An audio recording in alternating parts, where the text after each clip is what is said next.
Et pour évoquer ces mandats d'arrêt émis ce jeudi par la Cour pénale internationale, nous avons le plaisir d'accueillir Maître Gilles Devers. Bonsoir. Bonsoir. Alors, vous êtes avocat de la cause palestinienne et dépositaire de la plainte au niveau de la CPI pour génocide et autres crimes contre l'entité sioniste. Tout d'abord, Maître, merci d'avoir accepté notre invitation, malgré l'autre combat que vous menez en ce moment contre la maladie. Je vous remercie. Je suis Permettez. confronté à la maladie depuis 4 ans. J'ai beaucoup de chance par rapport au Gazaoui, c'est qu'il y a un système de santé, donc je me plains de rien et on fait face à tous les événements. Maintenant, c'est vrai que c'est une phase un peu difficile. Maître Gilles Devers, permettez-moi aussi de saluer le combat juridique que vous avez engagé contre cette entité sioniste qui mène un véritable génocide contre le peuple palestinien.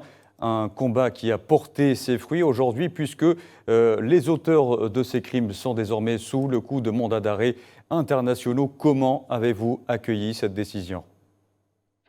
Ben, on l'a accueilli en disant en quelque sorte enfin, parce que on l'a déposé en novembre 2023 et ça fait quand même un peu de temps. Mais on sait qu'il y a eu beaucoup d'obstacles qui ont été créés. On a nous-mêmes participé au débat. Et moi, aujourd'hui, je veux d'abord saluer le peuple palestinien parce qu'il est fondamentalement reconnu comme État.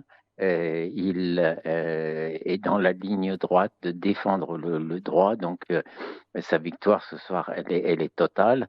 Et en face, vous avez simplement des gens qui abusent de l'argent et des armes.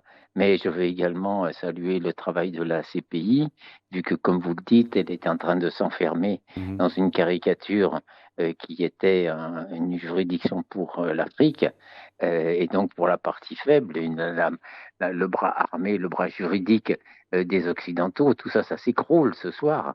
Et je songe aux milliers, aux centaines de milliers de communications, d'écrits, de livres qu'on a vu publier depuis ces 15 dernières années pour dire que notre procédure, elle était nulle, que la Cour, elle n'avait pas compétence, que tout ce que ceci, qu'Israël n'est pas ratifié, que les juges jamais feraient rien contre Israël, c'est-à-dire qu'ils se sont déchaînés et tout ça c'est balayé par la Cour en quelques paragraphes pour dire écoutez, la Palestine c'est un État, Et qu'est-ce qui a elle a fait, oui. ratifié. Qu'est-ce qui a fait, qu'est-ce qui a fait aujourd'hui que la justice tranche en faveur du peuple palestinien, justement ? Il faut voir que quand on a déposé plainte, le procureur il a perdu du temps. Il aurait pu faire plus vite.